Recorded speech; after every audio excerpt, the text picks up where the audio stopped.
pela fé. E para dar início a essa mensagem, nós temos que fazer duas perguntas. Façamos duas perguntas. A primeira é o que é fé? O que é fé?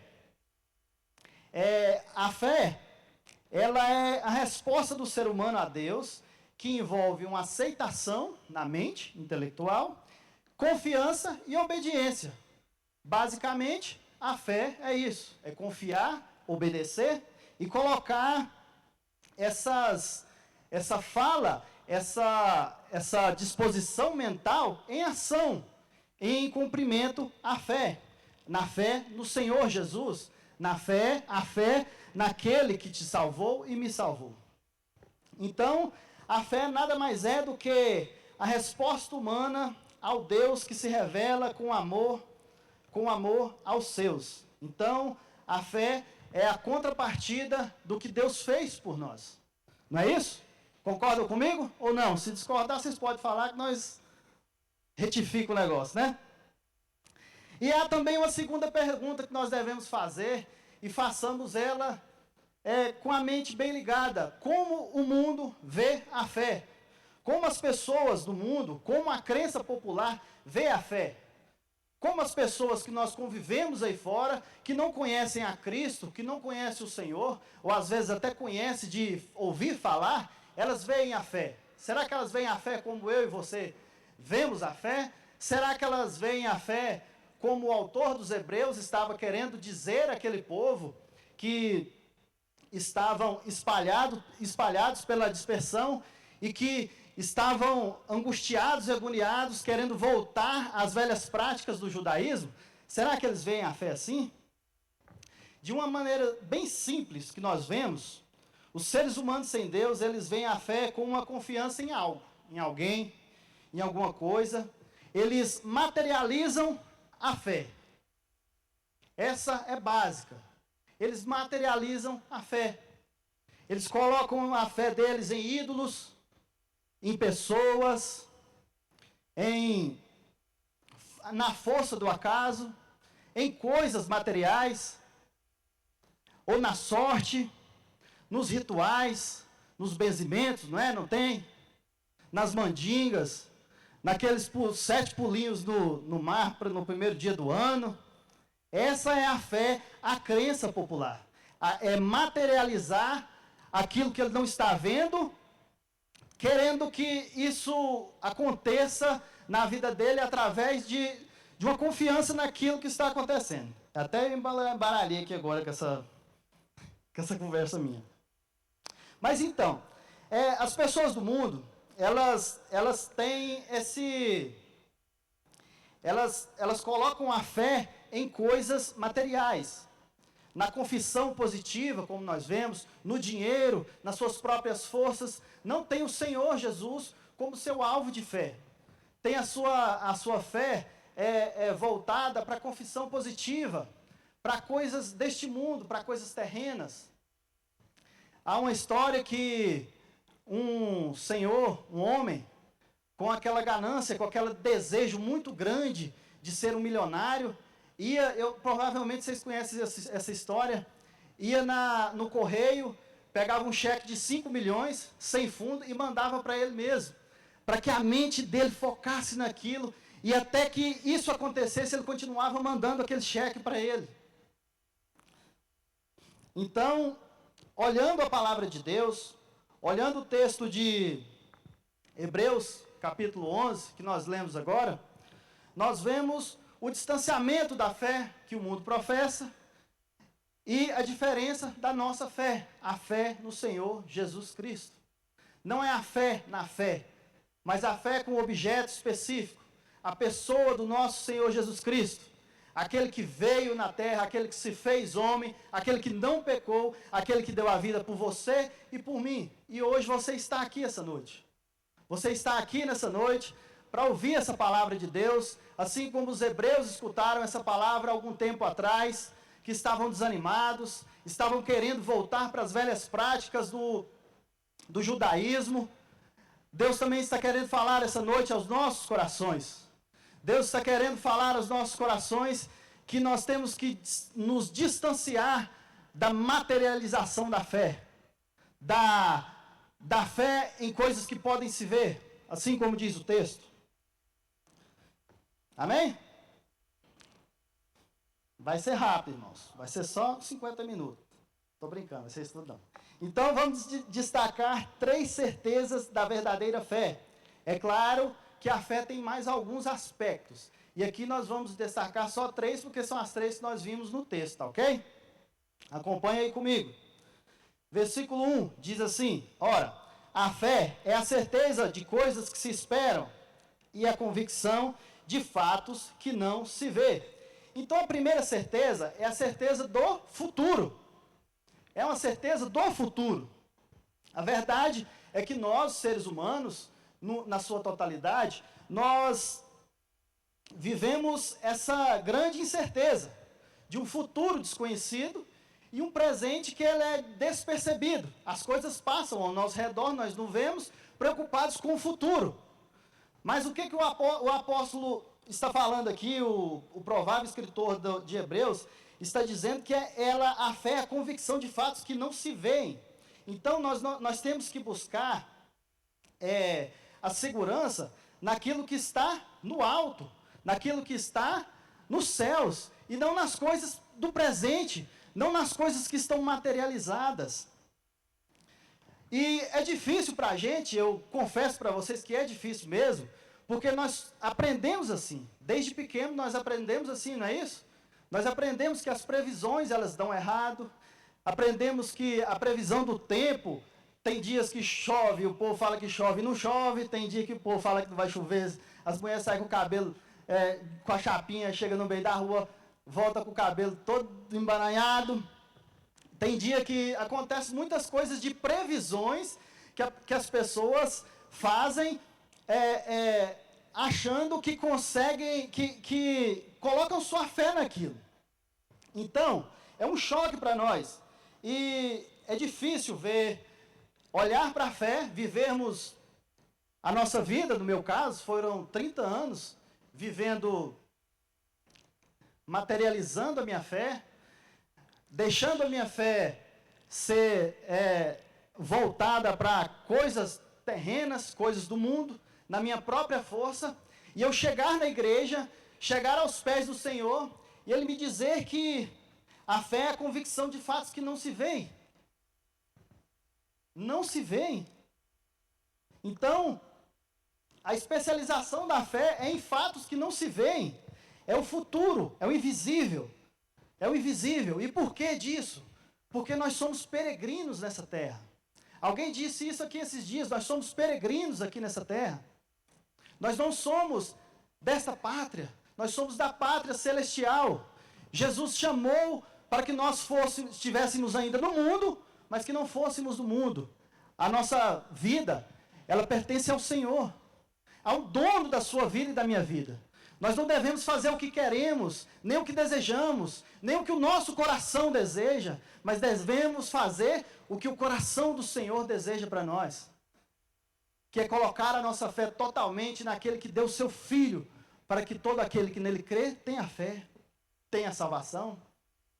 Amém? Então, a fé é a certeza do futuro. Eu queria destacar 2 verdades. O futuro não é incerto. Como eu disse agora, como o versículo disse, nós não vivemos como se não soubéssemos o que acontecer com o nosso fim. Às vezes nós olhamos para as pessoas que estão aí fora, para as pessoas que não têm ao Senhor, que não conhecem o Senhor verdadeiramente, mas vivem de uma forma que não vive como a gente, porque o nosso futuro, ele não é incerto. Nós sabemos o que vai acontecer conosco. Esse questionamento não deve ser nosso, o questionamento de o que será que vai acontecer depois que eu morrer. Não existe esse vago, essa lacuna. Não existe essa dúvida quanto ao nosso futuro. O nosso futuro pertence a Deus, ao nosso Senhor. A Deus, ao nosso Senhor. Então, os crentes no Senhor Jesus, aqueles que são nascidos de novo, têm essa vantagem quanto ao restante do mundo. Enquanto as pessoas lá fora estão perdendo a cabeça, se descabelando, sem saber o que vai acontecer, ou vivendo em um mundo sem um futuro específico, sem saber o que vai ser da sua vida, você não, você hoje pode sair daqui, colocar o seu joelho no chão, você vai orar antes de dormir, colocar o seu travesseiro, a cabeça no seu travesseiro, e se por acaso uma bala te acertar no meio da sua cabeça, você não vai ter problema nenhum. Ou se ela acertar em outro lugar e você agonizar até morrer, não vai ter problema nenhum. Porque o teu futuro é com o Senhor. O seu futuro é certo. Há uma certeza no teu futuro. Então, o autor de Hebreus, ele não está falando também de coisas terrenas. Porque aqui diz que a convicção de fatos que não se veem, né? E às vezes nós achamos que são coisas que nós pedimos e que ainda não vemos. Mas não é isso. Por isso que é bom saber o público-alvo para o qual a carta foi escrita. Elas foram escritas para aquelas pessoas que, como nós falamos agora, elas aceitaram a Cristo como seu único e suficiente Salvador e começaram a vir as perseguições, pessoas morrendo, pessoas trazendo perseguição em suas casas, trazendo morte em seus lares, e as pessoas começaram a querer voltar a praticar ao judaísmo, a voltar às velhas práticas da lei. E aí, o escritor de Hebreus diz isso, que a nossa fé, nós temos que estar convictos das coisas que não se veem, dos fatos que não se veem, que são invisíveis aos nossos olhos. São coisas lá do alto, são as coisas que nós não podemos materializar. Não são as nossas orações que o escritor está dizendo, não é as bênçãos que nós pedimos, mas são sim as coisas que o Senhor nos prometeu. Porque o Senhor tem promessas para cada um de nós. O Senhor tem um lugar guardado para cada um de vocês que estão me escutando aqui nesse momento. O Senhor Deus não abandona os seus. Então, nós, meus irmãos, que temos fé em Deus, nós temos essa condição de certeza e confiança no Senhor. Lá em 2 Coríntios diz que nós andamos por fé e não pelo que vemos. Homens e mulheres do Senhor andam por fé. Fé no Senhor Jesus Cristo. Não andam por coisas que veem. Às vezes é por isso que nós vemos igrejas, nós vemos irmãos, nós vemos pessoas do alto escalão do mundo evangélico a viver uma vida desregrada, uma vida totalmente fora do Senhor, porque materializam sua fé, colocam sua fé em coisas que podem se ver, colocam sua fé em templos, colocam sua fé na sua força, coloca a sua fé na sua teologia, esquecendo que o Senhor, a única coisa que o Senhor quer de você, quer de mim e quer de todos nós é fé. A fé no Senhor Jesus Cristo.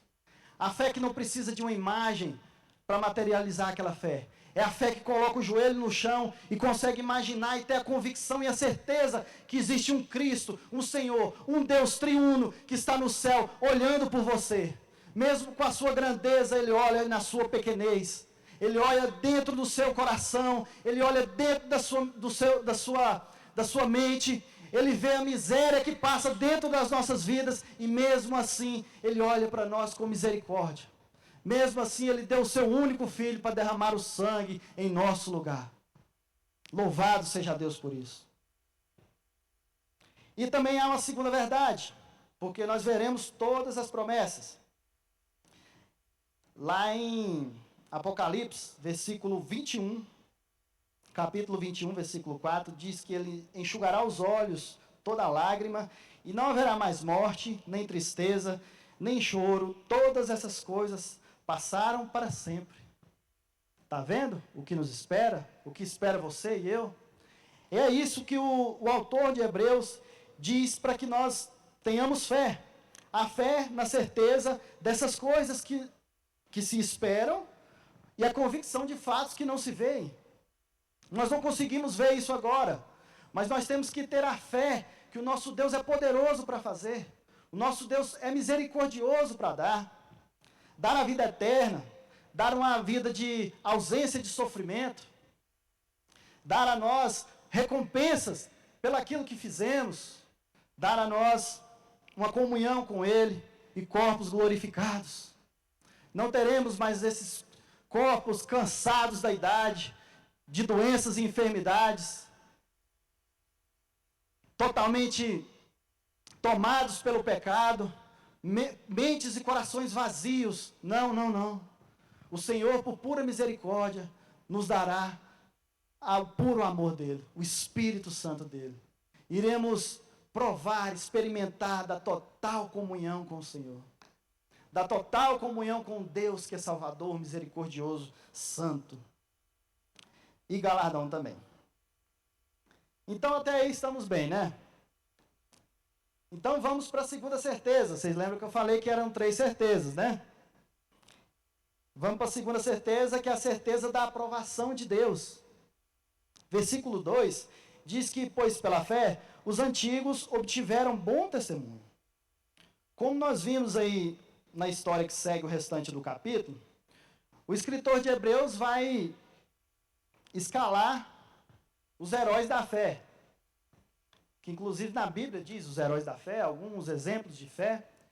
E por que a fé é a certeza da aprovação de Deus? Porque essa frase, ela tem 2 possíveis traduções, que ela pode ser traduzida como a pessoa dando bom testemunho de si própria, não é?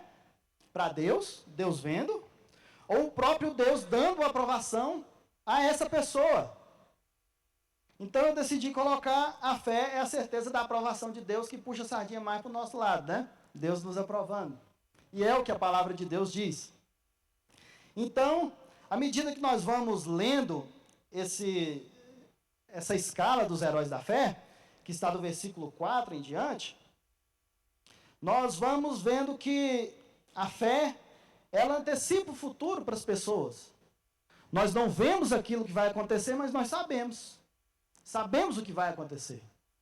Nós podemos estar em momentos de profunda aflição, mas naquele momento da oração nós sabemos que há promessas do Senhor para nós. Há promessas do Senhor para nós. Às vezes você está passando por um momento de dificuldade financeira, mas você sabe que a promessa do Senhor é andar em ruas de ouro e de cristais. Então, esse sofrimento momentâneo, ele não pode reger as nossas vidas.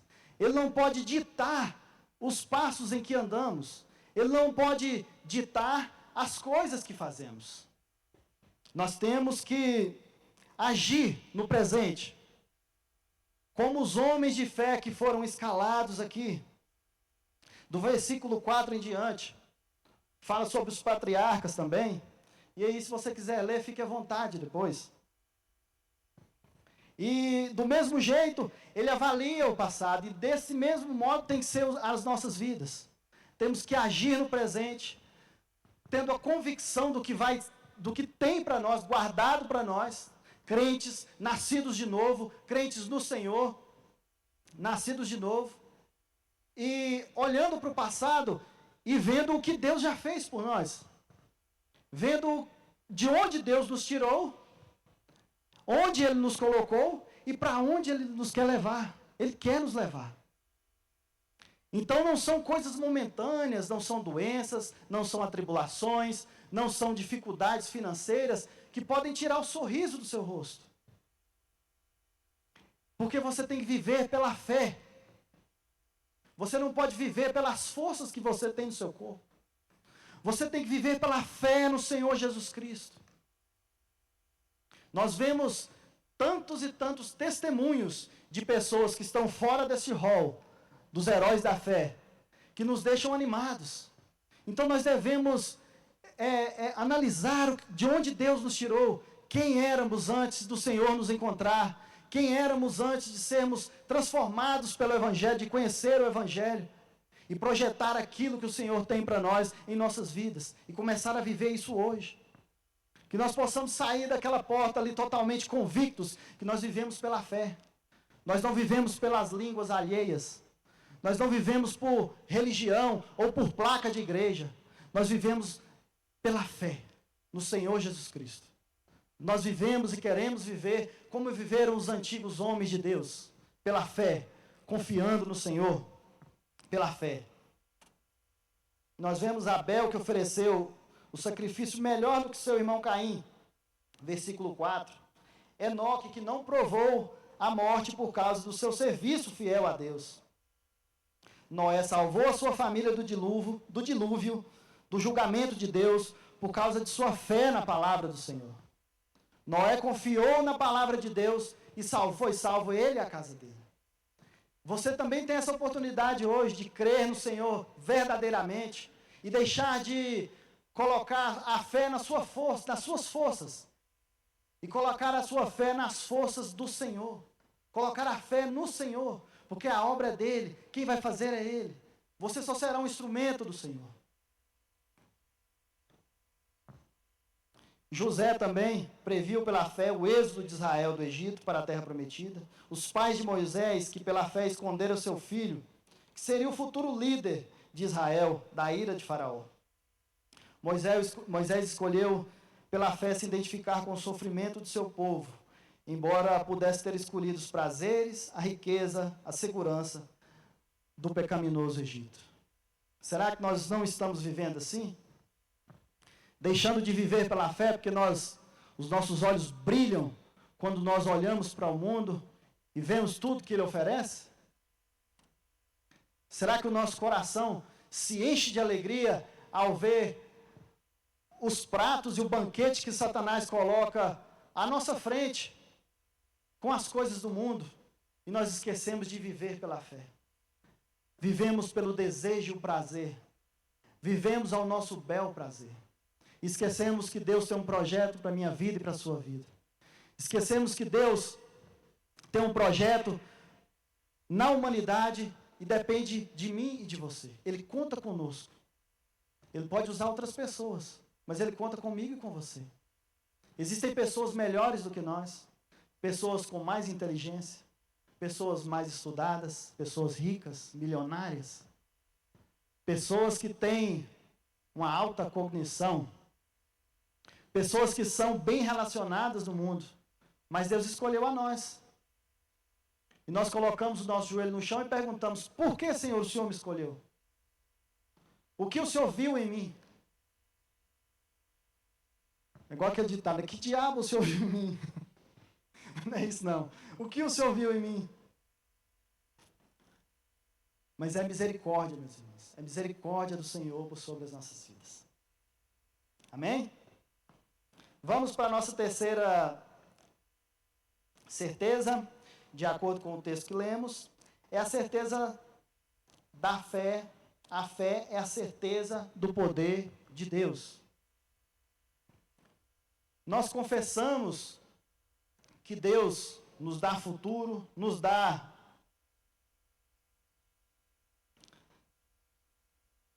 nós confessamos a certeza do poder de Deus, confessamos a certeza do futuro de Deus, que Deus nos preparou, e a certeza da aprovação de Deus.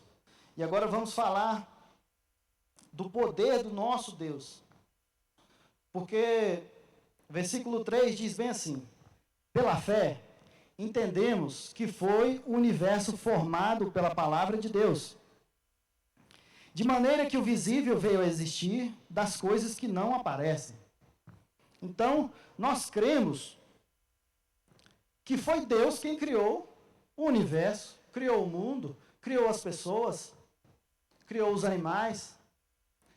E quando nós vemos esse versículo, nós voltamos para o Gênesis e vamos ver aquele relato nos comandos do Senhor, que diz que haja luz e houve luz. Nos versículos 1, 3, 6, 9, 14 e 24 do Gênesis, capítulo 1. E ele disse que haja isso e houve. Haja as águas e houve. que é bem diferente do que o mundo entende, como foi que deu origem ao universo. Não são criacionistas como eu e você. Então nós temos que ter essa certeza do poder do nosso Deus. Porque Ele é poderoso para fazer infinitamente mais.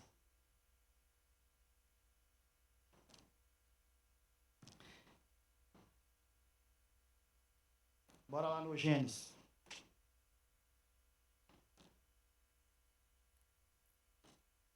Gênesis 1, versículo 3. Diz assim: Disse Deus, haja luz, e houve luz, por sua palavra. E disse Deus, haja o firmamento no meio das águas, e entre as águas o fez. Versículo 9. Disse Deus também, ajuntem as águas debaixo dos céus num só lugar, e apareça a porção seca. E houve. E disse também, versículo 20, disse também Deus, povoem-se as águas de enxames de seres viventes, e voem as aves sobre a terra, sobre o firmamento dos céus. Até aí, só para dar uma iluminação do que nós estamos falando, do reconhecimento, da diferença da discussão do evolucionismo com o criacionismo. A diferença da origem do universo, que foi o Senhor Deus que nós confiamos e acreditamos, que foi o Senhor Deus que fez todas as coisas. E o que nós podemos dizer? Pela fé que nós cremos nisso. Porque ali não existiam pessoas para ser testemunhas oculares, mas é pela fé que nós acreditamos. A criação de Deus, ele cria todas as coisas, e tem uma palavrinha aí que diz assim, ó, no 3, aqui, ó. De maneira que o visível veio a existir das coisas que não aparecem. Essa palavra visível, ela refere ao que é visivelmente, que existe na criação, quer dizer, a luz, as estrelas, e o homem pode ver ela de todas as coisas com seus olhos físicos. Porém, ele não pode entender. Nós vemos toda a criação, mas não podemos entender a sua totalidade, não é isso? De forma que é complexo a criação, o ser humano, mas nós conseguimos ver. Nós podemos, todas as coisas, elas manifestam a glória do Senhor. Nós podemos ver Deus em todas as coisas criadas. E é esse o desejo do escritor de Hebreus, o autor do livro de Hebreus, para o povo daquele momento. O texto diz assim, e veio a existir das coisas que não aparecem. Então nós confiamos totalmente, nós confiamos piamente que Deus revelou sobre si a respeito da criação do universo. Nós não vivemos como vivem as pessoas do mundo. Eu já disse isso aqui, que acreditam em histórias mirabolantes. Nós saímos bem à frente, porque nós colocamos a nossa cabeça no travesseiro e sabemos que a criação tem um começo. O homem foi criado. O homem não existiu do nada. As coisas foram criadas pela voz do nosso Deus. O homem foi criado pelas mãos do nosso Deus. E eu queria terminar essa mensagem com uma reflexão.